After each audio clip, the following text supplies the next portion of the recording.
बांध के चलना पड़ता था।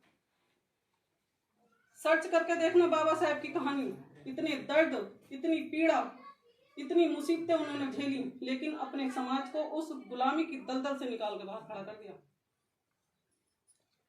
आप लोग एक बार गूगल में भी सर्च करेंगे ना, पूरी सच्चाई मिले ना मिले, अब बहुत सारी चीजें बदल दी गई हैं, लेकिन अगर आज हम ऑफिसर हैं, अफसर हैं, महिलाएं पल्लू से पायलट तक जा रही हैं, तो ये बाबा साहेब की बदौलत है।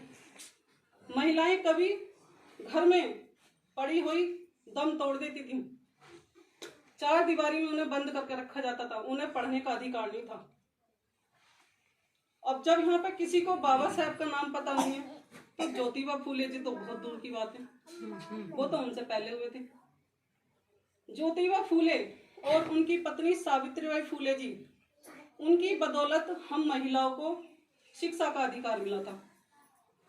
उन्होंने 1848 में पहला महिलाओं के लिए शिक्षा के लिए पहला स्कूल खोला, और इसी तरह से उन्होंने बहुत सारे ऐसे काम किए जिन महिलाओं को बचपन में शादी कर दी जाती थी।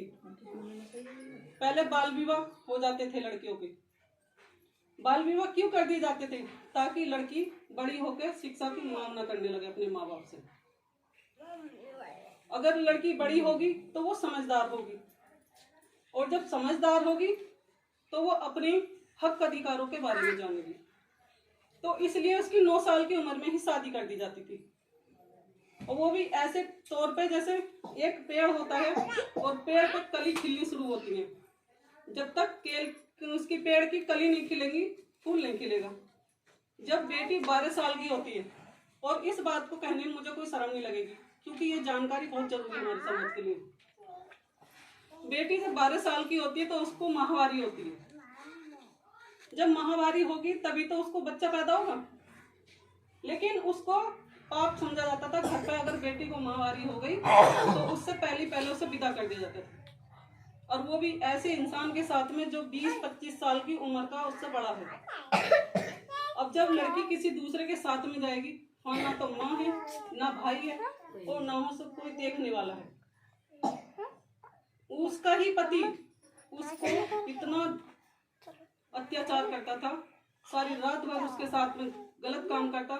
फिर जो लड़की बच जाती थी, वो किसी तरीके से अगर वो बच भी गई तो उसे शादी के समय पे, आजकल हमारे समाज में आज भी यही परंपरा, आज भी जब लड़कियों की शादी होती तो दूसरे के घर पे बैठाते।